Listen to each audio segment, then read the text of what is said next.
I remember the quiet hum of the refrigerator being louder than our conversations.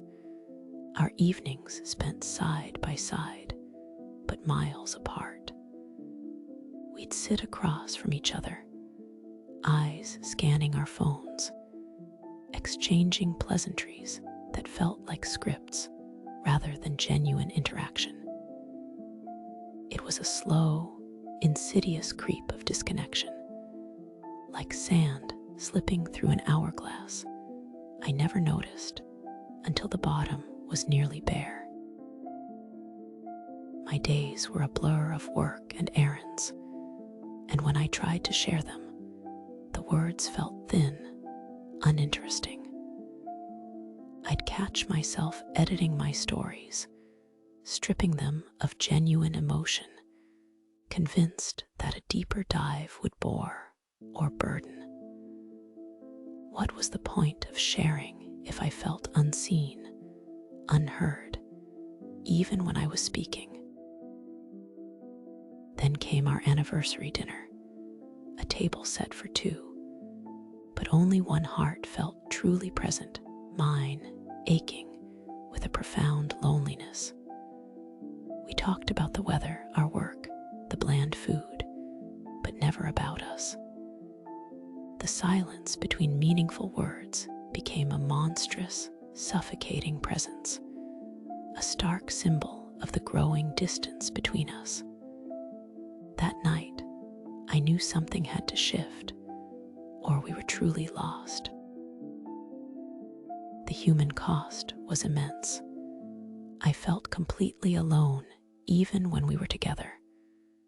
Our life together reduced to a series of future plans and past memories, never truly embracing the now. It was soul-crushing to realize that the person I loved most felt like a stranger, walking beside me, but not with me. We were slowly losing each other, the vibrant colors of our early connection fading into a dull, repetitive gray. I was losing the person I loved most, not to an external force, but to an insidious, internal decay of unacknowledged moments and unmet emotional needs. The fear of this complete dissolution was the wake-up call I desperately needed. It was a random podcast, an interview with a relationship expert discussing Dr. John Gottman's research on bids for connection and the power of turning toward your partner. The core insight hit me with the force of a tidal wave. True intimacy isn't built on grand gestures, but on countless small moments of shared attention, of truly being there for each other. It was about presence, not just proximity. The next evening, I proposed a no-phone dinner, my heart pounding with fear. The initial silence felt heavy, laden with the walls we built. But then, I forced myself to just look at them, to truly listen to their mundane story about work, to ask a follow-up question that wasn't rehearsed. It was terrifying, but for the first time in what felt like forever, I felt a flicker of genuine connection. I began to actively listen, not planning my response, not dissecting their words, but simply hearing them. I discovered that when I truly tuned in, my partner opened up in ways I hadn't seen in years. That feeling of being genuinely heard, not just by them, but also from them, was a powerful affirmation that this path of presence was the right one. I started seeking out opportunities for these micro moments of connection, holding their gaze a little longer over coffee, reaching out to touch their arm when they spoke, or stopping my own task to truly participate in a shared laugh. These small, deliberate acts of presence began to chip away at the emotional distance. It wasn't easy. The old patterns of shutting down, of seeking distraction, were deeply ingrained. There were days I'd catch myself drifting, my mind miles away, even as we shared a couch. But instead of self-judgment, I learned to gently bring myself back, to acknowledge the distraction, and then choose to redirect my attention, consistently showing up for the moment at hand. We instituted a daily download ritual, 15 minutes each evening, no screens, just talking about our day, our thoughts, our feelings. It felt awkward at first, but with consistency, it became the anchor of our shared life. The stories started to delve deeper. The laughter was genuine, and even the difficult conversations felt less like battles and more like shared explorations. I consciously practiced nonverbal presence, maintaining eye contact, offering reassuring touches, mirroring their expressions to show I was truly engaged. These subtle cues spoke volumes, bridging gaps that words often failed to span. It was like learning a new language, the language of I see you, I hear you, I'm with you. There were days when I failed, when I was distracted or overwhelmed.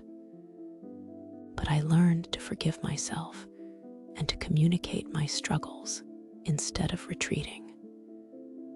My partner, in turn, extended grace, understanding that true presence was a practice, not a destination. This shared vulnerability only deepened our bond. Even during disagreements, the commitment to presence transformed our interactions. Instead of escalating, we learned to pause, truly listen to each other's perspectives, and stay grounded in the moment, even when it was uncomfortable. The difference was profound. Arguments became opportunities for understanding, not battlegrounds for resentment. We started to truly engage in activities together, not just coexisting. Whether it was cooking a meal, taking a walk, or simply watching a movie, we made a conscious effort to be present, to share observations, and to savor the shared experience. Each moment woven into a richer, more vibrant tapestry of our life together. The difference in our home now is palpable. Laughter rings out more freely, and even the silences are no longer empty, but filled with a comfortable, intimate understanding. We still have our individual lives, but the connection thread is strong and vibrant, constantly rewoven in the fabric of shared, present moments. Our relationship is no longer just about proximity. It's about true intimacy, a deep, authentic knowing of each other that comes from consistently choosing to show up. I feel truly seen, truly heard, and deeply valued, and I offer the same to my partner. This is what it means to be truly connected, to have a relationship that is fully alive. The fear of the growing distance has been replaced by the comforting reality of a profound bond. We navigate challenges hand in hand, anchored not just by love, by the conscious, unwavering commitment to being fully present with each other. Our love story is now one of active participation, of choosing connection every single day.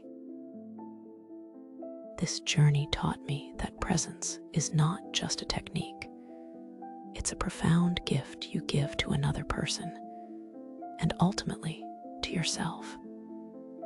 It's the ultimate boon, allowing for genuine connection that feeds the soul and creates a love story that truly thrives in the now.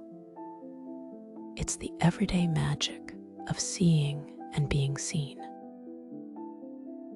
If you feel a distance creeping into your own relationships, remember that the power to transform them lies in the quiet, profound choice to simply be present. Start small, be consistent, and watch as the magic of shared moments weaves a tapestry of connection stronger and more beautiful than you ever imagined.